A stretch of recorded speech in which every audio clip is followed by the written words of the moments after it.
Welcome back to the Woodstock Trader. In today's segment, we're going to talk about knife sharpening. In particular, sharpening with a system like the Wicked Edge that I use. We're going to show you how to simply set up a knife, how to sharpen it, and how to keep it sharp. So let's get started. All right, the knife we're going to sharpen today is a Spyderco Sage. It's a medium-sized folder, liner locker. It's got S30 V steel, which is it's a high-end steel. It's pretty much equally easy to sharpen as far as being tough or having good edge resistance. So it's kind of right in the middle between ease of sharpening and holding an edge. So it's a good one for us to show you today.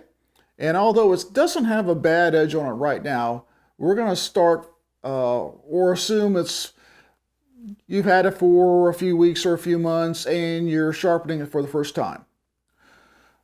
Okay, let's get started. First off, we need to put the knife in the vise. That is what allows us to sharpen each side at a precise bevel or edge angle. So open up your vise if you've got a Wicked Edge or similar system. You can set the height with this tool. Allows you to set the height depending on how wide the knife is. When we say wide from ridge to sharpening edge. So we're going to come down to the second setting. That should be fine for us to clear the vise when we're sharpening. We leave that in there. We pull the edge of the knife or the cutting edge should be about halfway out to halfway in, or middle of the blade. And you can eye that in, and we kind of level it the same way. And we take our tool here, our Allen wrench tool, and we tighten it up a little bit on the top. Most of the tightness happens at the bottom. So hold that in place. You can feel it getting tight.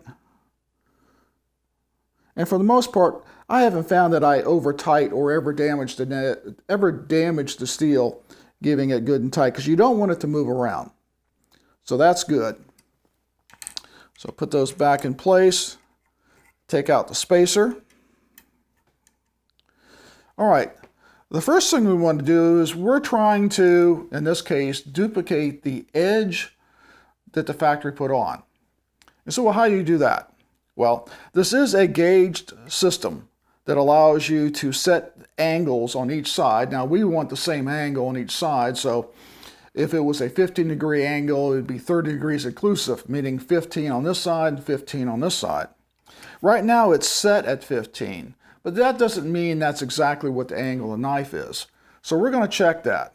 We're going to take a marker and we're going to come along one side of it and slowly take it, and we're just marking the bevel of the knife, not the grind or the flat part of the knife, just the bevel. So take it at about a 45-degree angle and gently just work it across the blade. I like a blue one because I see blue well. Take it across and make sure that bevel is covered. And it is. Put that away. And now we're going to take a very fine, we're going to use the 1000 side of the Wicked Edge. This is a diamond type sharpening system. We're going to put that in the pole, as I call it. I'm sure there's an arm. Maybe it's called an arm. And I'm going to come across and just real gently. I'm not trying to sharpen the knife. I'm only trying to remove the marker. And that is to determine if I've got the right angle. If it removes all the marker, I'm at the right angle. If it doesn't, I'll adjust the arm to the right length so it gets the right angle and duplicates the factory edge. So there again, I'm just gently rubbing it. I'm really not trying to do any sharpening at this point.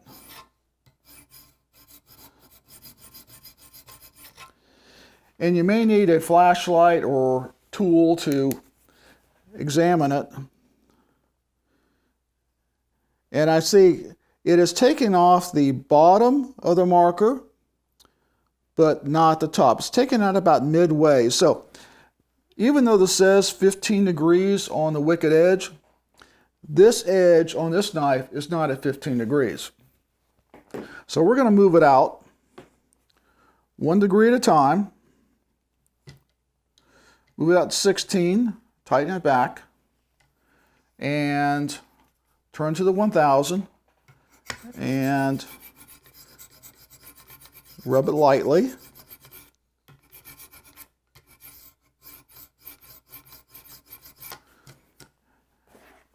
Recheck it.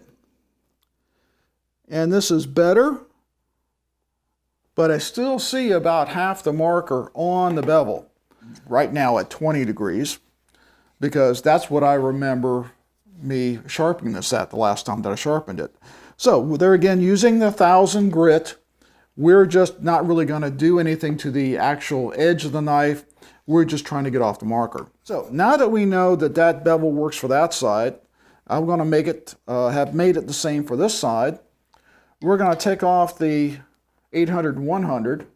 And although we could start with a 100, I don't know if you can see that there, maybe not. This is a 100 to 200. This would actually be more like I'd use for reprofiling the knife. In other words, changing the angle or getting rid of damage on the blade, chips in the blade. This would be too rough for a knife that just needs sharpening. In other words, not reprofiling, not correcting damage to the blade. So 100 to 200, I'm going to put away. I'm going to start out at 400. Now, we put a 400 on this side and a 400 on the other. And what I like about the Wicked Edge system, unlike other systems that do allow you to set an angle, is I can work both sides at the same time versus having to work one side and then flip the knife over. When I was evaluating systems, I just thought that this seemed like a easier and better solution for me. So we'll start out with a 400, and I'll work the blade a little bit back and forth. Not typically how I'm sharpening it, but when I get started, I'll work it back and forth a little bit just to take off some material. And same on the other side. It's just, like I said, just getting started with it. A little bit more on this side, and one more on this side. And as you're working on it, because it does get dust on it, the dust works against you.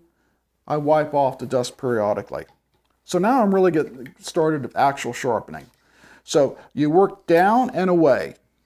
You could work it down with these type of stones, but I usually get in practice work it down and away, because if I put the leather strop on it and I go down, I'm going to cut into the strop. So I start at the back, the knife, at the beginning of the edge, and I go out. Now I can do one side like this several times, and I can do the other side like this several times. But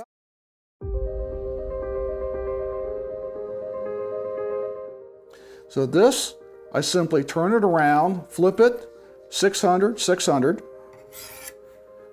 You feel an immediate difference in the abrasion it's having on the blade.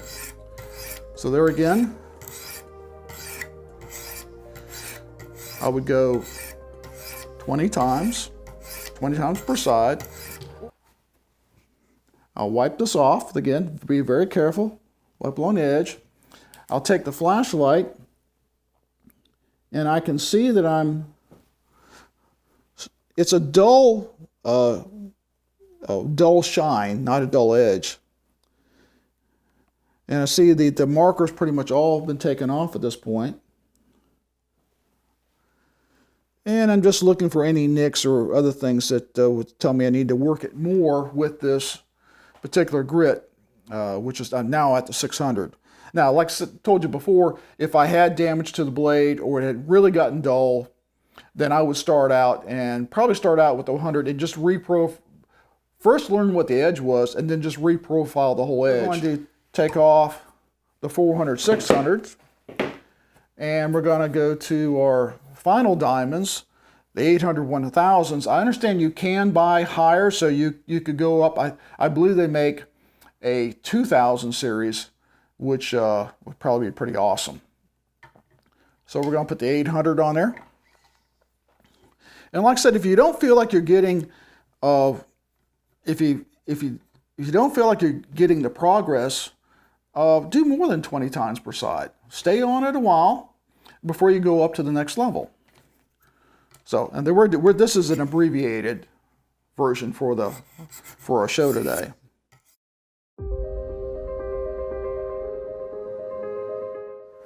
Again, do that. That's looking good.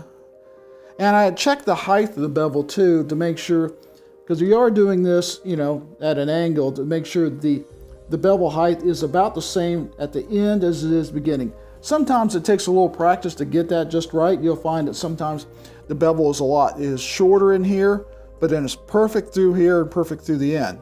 I don't worry about it. I don't do much cutting at the very end. I do most of my cutting through here. So that's where I'm looking for. I want that bevel to be just right. So we're going to turn it over to 1000. This is the highest grit I have right now in the diamonds, and it's like buttery smooth when you get it to here if you've done the knife right.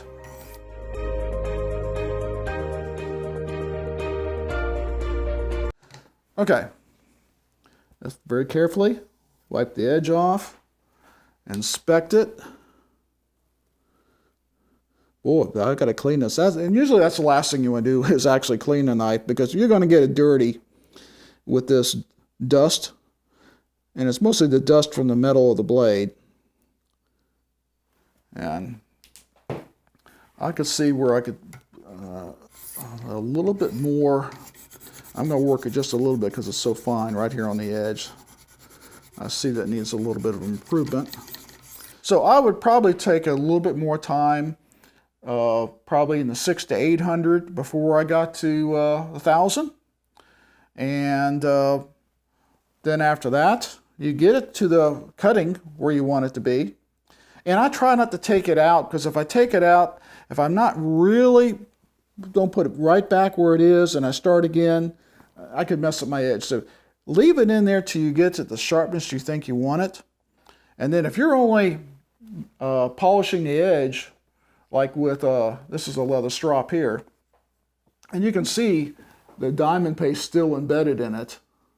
And by the way, it will get on your hands. So you might want to either use some kind of latex gloves, or just be aware of, you don't want to touch anything afterwards. So I've got a leather strop here, one for 3.5 and one for 5, and that corresponds to the diamond paste you use with that. So the 3.5 obviously goes on the 3.5 side, and obviously it's the grit that's in the paste. So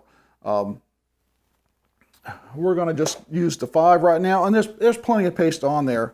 So diamond paste is expensive, so I'll wait till the leather is dried out. If I can rub that and I see paste on my fingers, guess what? It's not dried out. Anyways, we're just polishing at this point. We're not taking off any material. So either one you went with would be 5. If I only had the 3.5 paste, I'd go with that. So here again, you need to go from the back and go outwards. And you can see where there's some places I've already cut this strop. So you need to be careful with it. You cut it up and you're buying another one, and they're not cheap. So there again, because I'm just polishing here, it really doesn't matter that I alternate every time, just that I do it the same amount of time for each side. And there is, like, a strop basically hones the blade, And that tiny little microscopic bevel that you really can't see, leather strops are good for straightening out that bevel. Sometimes when your knife is dull, it's not that it needs to be sharp, it needs to be honed. And using a leather strop, kind of like the barbershops use, or one that's on a handle, or one that's in a system, allows you to touch up the blade without really taking off any material, because this really just doesn't take off any material. All it's really doing is it is polishing up the edge. You can alternate it if you want. You can do a couple swipes, one side, the other side. And I'm not kidding. You can see it polishing up as you're doing it. It's like putting polishing paste on a car and going like, wow, look at that paint now. Same theory. It's taking those micro serrations out that's always there. You just can't see them, and making them less seeable, and you get that.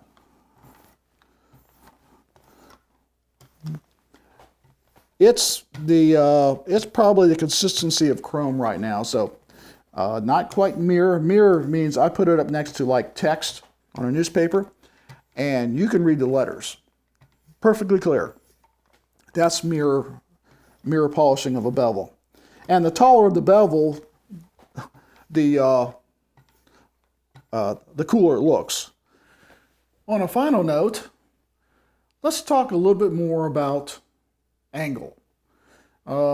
We determined the angle on this particular knife by putting a marker on the bevel and then replicating that angle in our sharpening. In this case, this one was right about 20 degrees according to the system, that the Wicked Edge system with their gauged arms. There is a way to measure that angle if you didn't have arms that were calibrated, or you simply needed to know that for any reason. You can buy a angle gauge like this one here by AccuRemote, and what it does is you set it on a level surface, you zero it out with your knife still in the vise.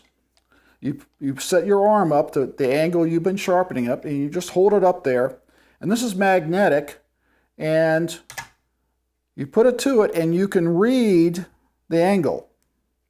I'm going to put it on hold so I can show you it. And the Wicked Edge is set at 20 degrees, and the angle gauge says it's 20.35. That's pretty close. I would go ahead and mark in my journal that the angle or the bevel in this knife is 20 degrees. And it could vary a little bit depending on where the arm is sitting, if it's straight up or so forth. But that's close enough to tell me that my arms are set here are pretty accurate. So if I set something up at 20 degrees and a knife is at a similar height, I'm going to get a 20-degree bevel. Let's take it out of the vise. We do that by putting the spacer back in so it doesn't drop on us. It probably wouldn't anyways if I'm holding on to it. Take that out. Put that back. It's ready to go for another knife. A final test, besides obviously inspecting it, and I like the way that bevel looks. It seems to be a consistent height. It's got a very nice chrome-like finish to it. Not mirror. I don't see a real sharp image in it, but it is very polished. Is to take a final test would be to take just a standard notebook paper, and you should be able to, by going at about a 45-degree angle across the edge, and it cuts the paper fairly easily. Obviously, the more work you put into it, the easier that's going to cut. So, we hope you enjoyed the video. If you have any questions, please leave them in the comments, and we'll see you next time.